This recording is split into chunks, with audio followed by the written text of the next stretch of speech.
Allahumma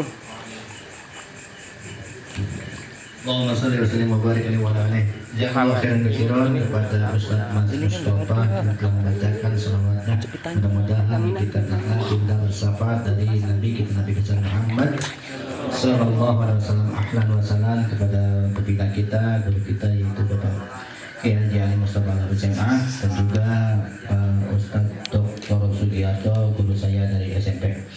Gitu ya.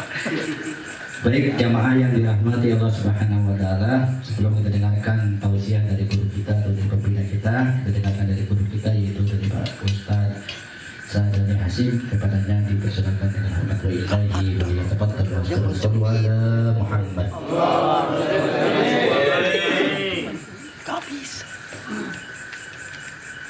Bismillahirrahmanirrahim. Assalamualaikum warahmatullahi wabarakatuh. Waalaikumsalam warahmatullahi wabarakatuh. Bismillahirrahmanirrahim. Alhamdulillahirabbil alamin. Alladzi hadana li hadza wa ma kunna linahtadiya laula an hadana Allah. Asyhadu an la ilaha illallah wahdahu la syarika lah. Syahadatan tunji qailaha yaumal qiyamah wa asyhadu anna sayyidana Muhammadan abduhu wa rasuluhu la nabiyya ba'da.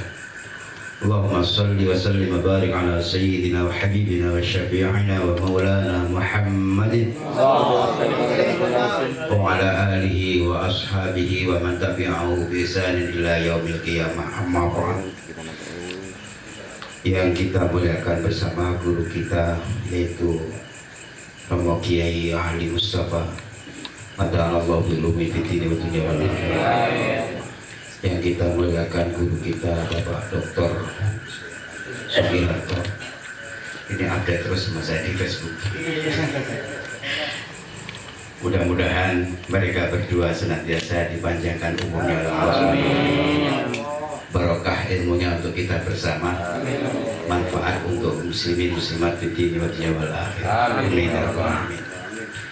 Bapak sekalian yang dimuliakan Allah Subhanahu wa taala, aku kesini tuh niatnya ngaji. Lah kok ditodong suruh ngisi, repot ini. Yes, tapi nggak apa-apa. Ya podo Pak. Yang jelas saya niat dari rumah. Bismillahirrahmanirrahim. Saya niat nawaitu thalabul ilmi lillahi ta'ala. Mudah-mudahan nanti juga saya dapat ilmunya. Amin. Terkait dengan niat, ini hati-hati. Terkadang amal perbuatan kita itu kan sebagaimana yang disampaikan guru-guru kita dari hadis Rasulullah SAW. Innamal a'malu binniyat. Segala perbuatan itu tergantung niatnya. Dan kita kesini tuh niatnya apa? Kalau niatnya thalabul ilmi ya insya Allah dapat thalabul. Masya Allah Pak, sampai-sampai yang cepat gampang dapat surga ya. Bisa dia. Karena orang yang mencari ilmu itu sama Allah dimudahkan untuk menuju surganya. Nah yang guru-gurunya belum tentu. Jadi yang cari ilmu ini, maka saya niat kemana aja niat mencari ilmu agar mudah menuju surga Allah Subhanahu wa ta'ala. Terkait dengan hal ini, kita ada satu hadis Rasulullah SAW yang sungguh sangat menggembirakan kita bersama. Bahwasanya Rasulullah SAW dalam bersabda, "Abshiru ma'asyiral muslimin." Bergembiralah wahai para kaum muslimin. Kita ini termasuk insya Allah termasuk dapat berita gembira dari Rasulullah SAW. Kenapa suruh gembira? Rasulullah SAW menyampaikan, Inna rabbakum fataha baban min abwabis sama. Sesungguhnya Allah, Tuhan kalian semuanya itu membuka pintu dari beberapa pintu di langit. Seraya yubahi bikumul malaikah. Allah itu menyanjung kita. Yubahi itu apa ya? Mengunggulkan kita Pak. Memuji kita, memunggulkan kita di antara para malaikat di sana. Wa yaqulu seraya berfirman, Inna ibadi qad qadaw faridatan wa yantadiruna ukhra. Sesungguhnya hamba-hambaku yang berkumpul ini telah melaksanakan satu kebaikan, satu ibadah fardu, satu kebaikan, satu ibadah yang telah diselesaikan. Kemudian wa yantaziruna ukhra, dan menunggu ibadah yang selanjutnya. Maka kita niatkan ke sini ini menunggu setelah tadi sholat isya ya. Habis sholat isya kita niat kemari, daripada ngomongin orang ya, ngobrol yang gak jelas, datang ke sini mencari ilmu sambil menunggu waktu subuh. Makanya kalau kita sahur ya, makanya kalau kita nonton bola itu Pak, niati dengan baik. Saya nonton bola itu menunggu waktu subuh gitu. Jadi dapat pahalanya. Jadi orang-orang yang dibanggakan oleh Allah di hadapan para malaikat itu orang-orang yang seperti kita ini. Orang-orang muslimin, orang-orang muslim yang mana telah melaksanakan satu ibadah yang baik, satu ibadah fardu menuju ibadah yang selanjutnya. Maka kalau kita ini Pak, mohon maaf, ini sering kita lupa ya. Habis sholat maghrib, ini kita niatkan ya Allah, alhamdulillah saya sudah sholat maghrib. Sambil nunggu isya ngopi dulu ah. Nah, itu kan berpahala Pak. Sambil nunggu gitu, masya Allah. Berarti kalau kita dibanggakan oleh Allah di hadapan para malaikat, betapa mulianya kita Pak di sisi Allah Subhanahu wa taala. Mudah-mudahan Allah menjaga keislaman dan keimanan kita. Amin. Yang kedua Bapak, ini terkait dengan niat aja dulu ya. Niat dulu, masya Allah. Tapi yang perlu diperhatikan bahwasanya seorang mukmin itu di dalam dua kebaikan. Satu kebaikan telah menunaikan ibadah pertama, menunggu ibadah selanjutnya. Tetapi juga jangan salah, kita ini juga harus khawatir, merasa mempunyai ketakutan. Apakah ibadah yang kita lakukan ini sudah diterima oleh Allah atau belum? Dan apakah selanjutnya kita itu mampu untuk melaksanakan ibadah lagi? Maka dari itu niat ini yang paling penting. Maka kesini tadi niatnya apa? Yuk diperbarui. Kita niat duduk di sini untuk mencari ilmu Allah karena Allah semata, bukan karena apa-apa. Terkadang kan ada ya Pak, nyari ilmu itu karena dilihat kiainya. Sepotos sing ceramah.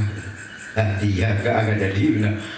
Jadi begitu lihat kiainya, begitu lihat ustadznya, batal. Karena apa? Niatnya tidak sesuai.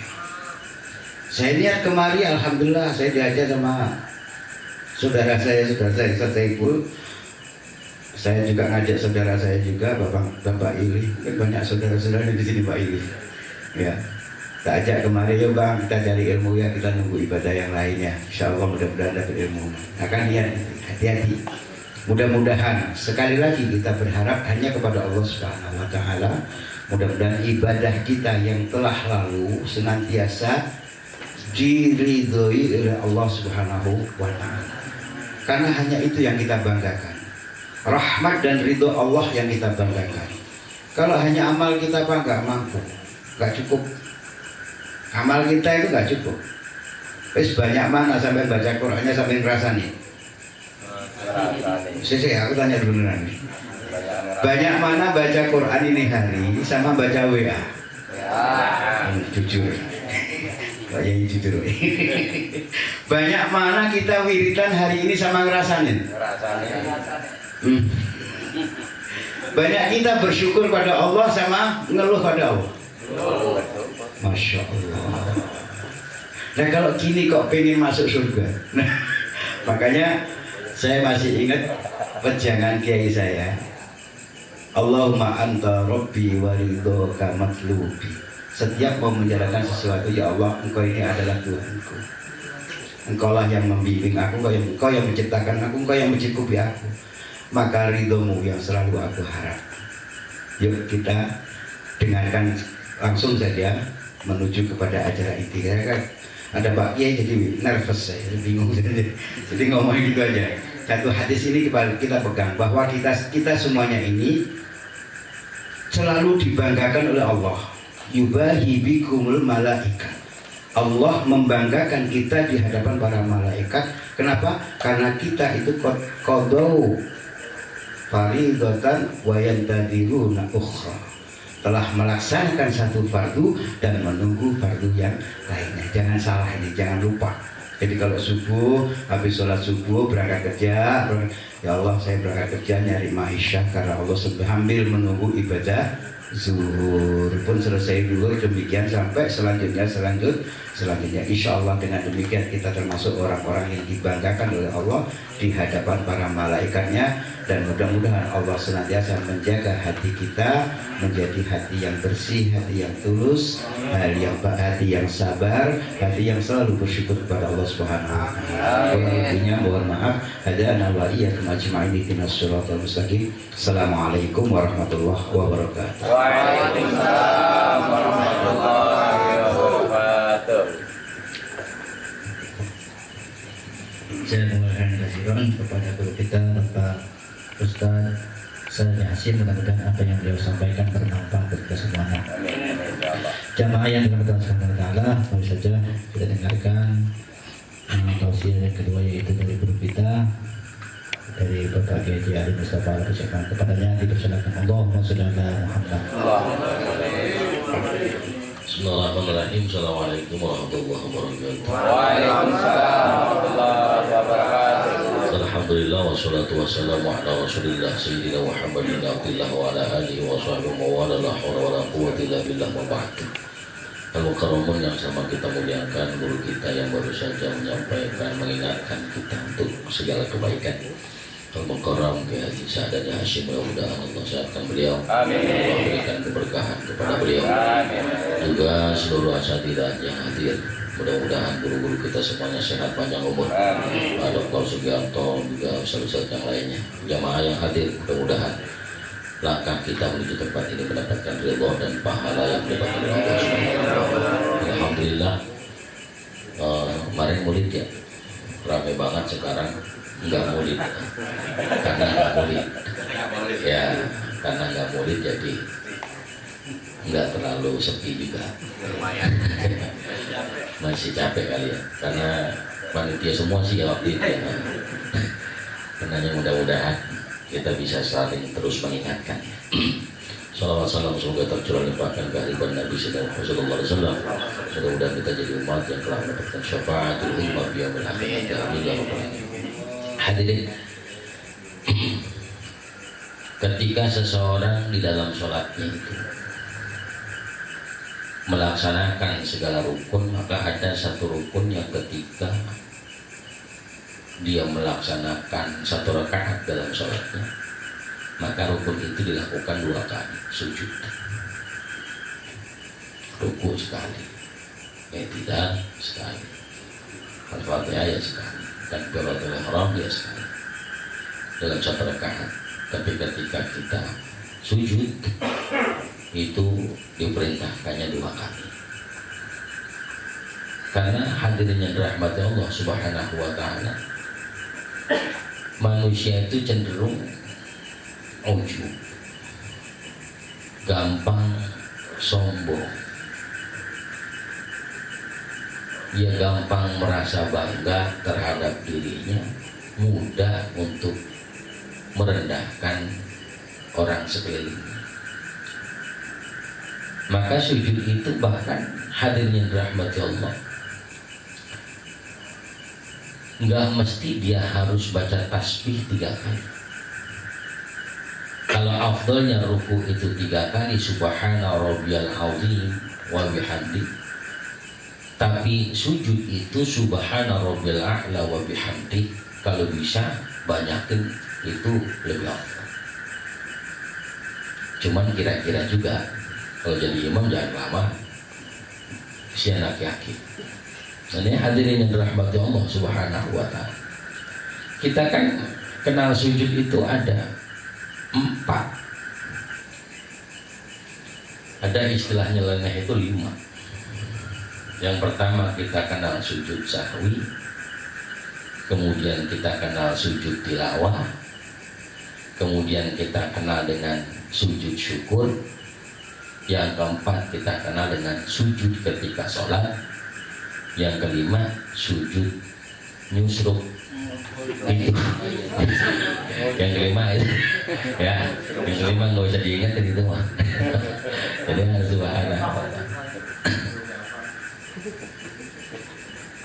Hadirin, bahkan ketika seseorang baca Quran dia suruh sujud. Ketika dia dapat nikmat dia suruh sujud, ya, dengan sujud syukur. Dia agak ragu dalam sholatnya tentang bilangannya kah atau tentang rukun dan sebagainya. Ragu dia dalam sholatnya, disuruh sujud sahwi, sujud juga. Boleh dilakukan sebelum salam. Menurut pendapat Imam Abu Hanifah dilakukan setelah salam. Hadirin yang dirahmati Allah Subhanahu wa taala. Kenapa ketika seseorang dalam kondisi ragu, lupa dan sebagainya suruh sujud sahwi? Karena ternyata sujud itu tempat yang paling gampang untuk ingat Allah.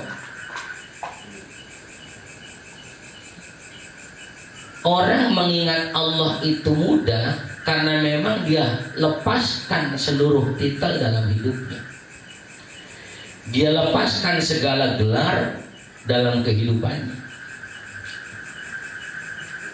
Bahkan ulama juga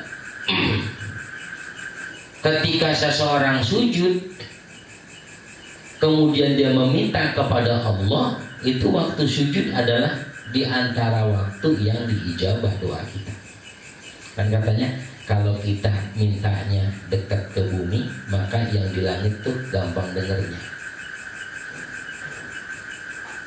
Jadi hadirin yang dirahmati Allah Subhanahu wa taala, begitu banyaknya sujud yang Allah perintahkan tadi saya sampaikan, sahwinya, tilawahnya, syukurnya, kemudian sujud dalam sholatnya yang 2 kali dalam 1 rakaat. Ini menunjukkan hadirin yang dirahmati Allah, cara kita untuk bisa dekat dengan Allah, jadilah manusia yang setawadhu mungkin. Karena hakikatnya kan yang hari ini mungkin merasa punya dengan hartanya, toh satu saat ditarik susah. Yang hari ini merasa paling ganteng misalnya,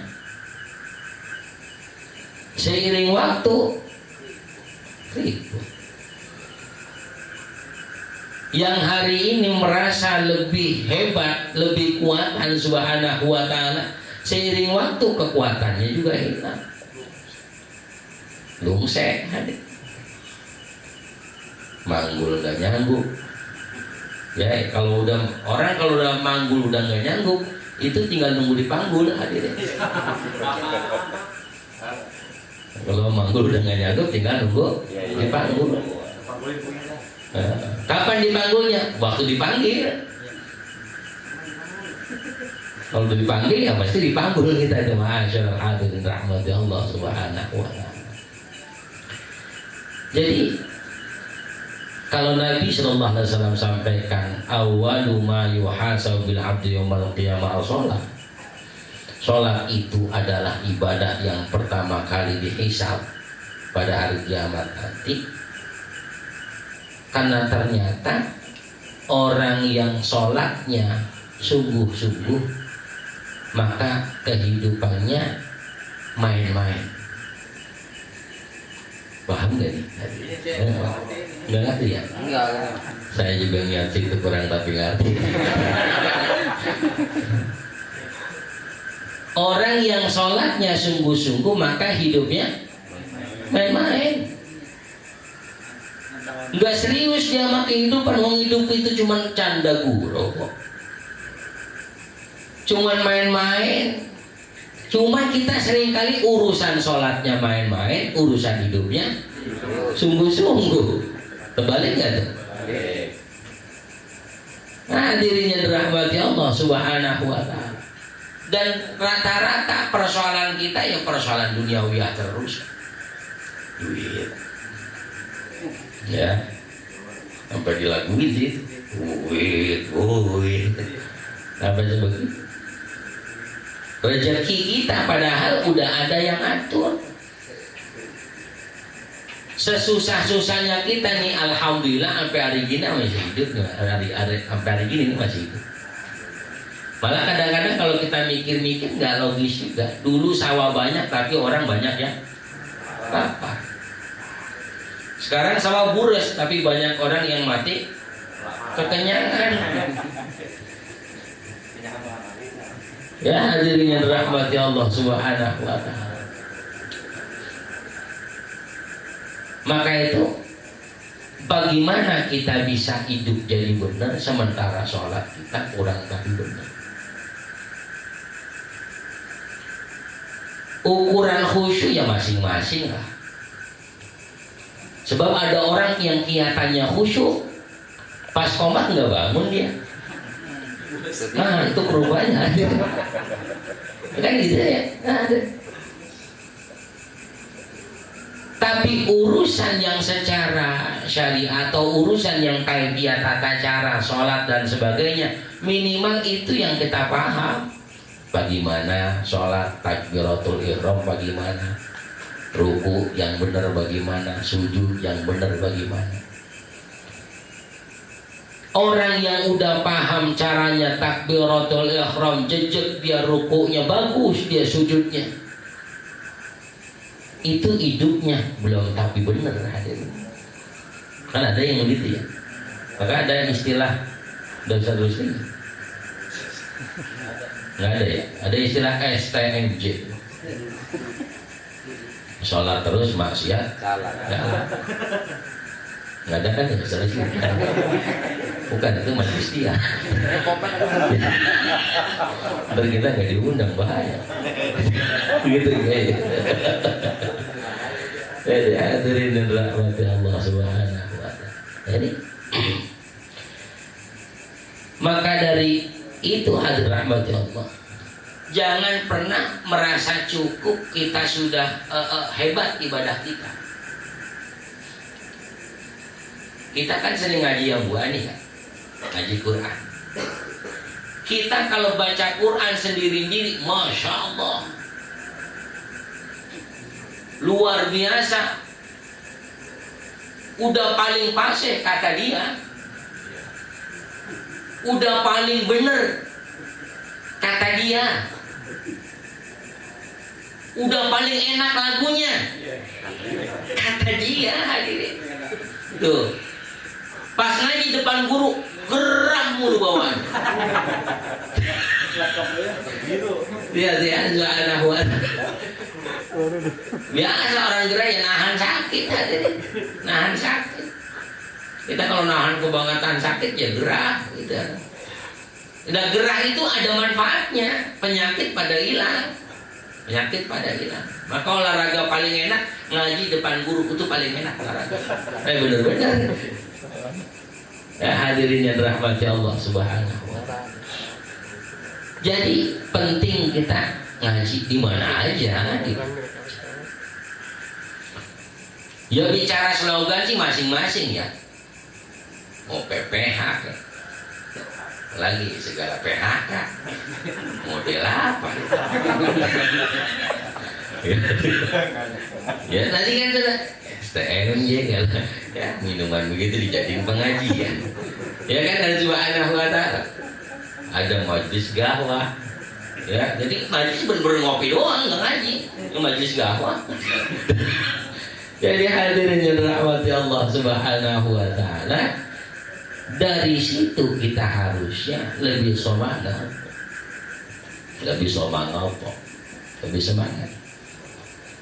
untuk bagaimana kita memperbaiki ibadah kita. Kalau ibadah kita rada baik, rada aja dulu dah, nggak baik banget, rada baik aja dulu. Kalau ibadah kita, sholat kita rada baik, rada benar, insya Allah kita selalu tadi guru kita sampaikan, apa yang kita lakukan dilah terus. Ya kan orang yang benar itu adalah orang yang ketika dia hidup itu kayak sholatnya. Orang yang benar itu di luar sholatnya kayak sholatnya, di luar sholatnya kayak sholat. Sholatnya ingat Allah, di luar sholat tetap ingat Allah. Nah, pertanyaan besarnya, kita bagaimana mungkin di sholatnya aja kita sering lupa Allah? Itu di sholatnya, apalagi di luar sholatnya. Nah hadirin yang dirahmati Allah Subhanahu wa ta'ala, maka ada juga yang mengatakan, ya fikih itu kan kita ngaji kulit. Yang minimal kalau kulitnya kelihatan bagus, kepilih itu. Minimal kalau kulitnya rada bagus, kepilih. 2 minggu lalu kalau nggak salah tuh saya bawa mangga dari Indramayu. Enggak gedong apa-apa. Iya. Udah habis. Iya, saya bawa itu 40 kilo apa ya? Antum nggak dapat ya? Emang diumpet ya? Pas antum nyampe kita umpet ya emang gitu. Dan subhanallah. Itu mangga emang dari luar jelek benar. Tapi pas dibuka, masya Allah, busuk. Pas dibuka, aji enak. Ada subhanahu wa ta'ala. Tapi yang begitu orang belum tentu milik. Jadi orang pengennya luarnya bagus, dalamnya juga bagus. Maka mulai aja dulu nggak apa-apa, ukuran kita mah ukuran kulit dulu biarin. Ya, ukuran kita ukuran kulit biarin, kulit aja dulu kita bagusin. Subhanahu wa ta'ala. Sampai ada istilah itu, ya nggak bagus nih istilah, jablay syar'i. Bagus nggak istilah? Kan nggak bagus ya? Lah kok bisa begitu? Lah iya, dia pakai hijab kok, tapi bisa disewa deh. Dia pakai kerudung kok, tapi kekepan sama yang bukan mahram. Lah apa berarti namanya? Kan gitu ada subhanahu wa ta'ala. Yang pakai kerudungan aja masih begitu, biarin, ntar juga lama-lama hilang begitu terus. Ya subhanahu wa ta'ala. Akan ada perubahan paling tidak kalau kita kulitnya rada bagus, ntar ke depan kita memperbagus dalamnya. Saya dulu waktu acara 7 hari saya pernah sampaikan, umumnya kan kita ngerapin apa juga ya halamannya dulu. Ya bangun keluarga dulu biasanya. Pas dalam hancur banget di rumah. Dan subhanallah biarin. Cuman lambat laun itu bakal dirapihin juga insya Allah. Atau subhanahu wa ta'ala. Cuman jangan lama-lama. Sebab apa? Umurnya terbatas. Ngerapihin dalamnya jangan lama-lama. Allah yang suruh ngerapihin dalam tua, sari'u ila maghfirati min rabbikum. Cepat-cepat rapihin tuh bagian dalam kita dari dosa, maksiat. Wasari'u, suruh cepat-cepat. Karena takut-takut belum sempat dibersihin, belum sempat dirapihin, mampus. Dan suara. Itu saya kira ma'asyiral hadirin yang dirahmati Allah Subhanahu wa ta'ala. Kalau tibang hadir Maulid, kalau tibang hadir Isra Mi'raj, kalau tibang hadir peringatan, toh ceramahnya itu juga kok. Ya. Sayangnya dari sekian banyak orang yang hadir di peringatan demi peringatan itu, jarang sekali yang mengambil hikmahnya.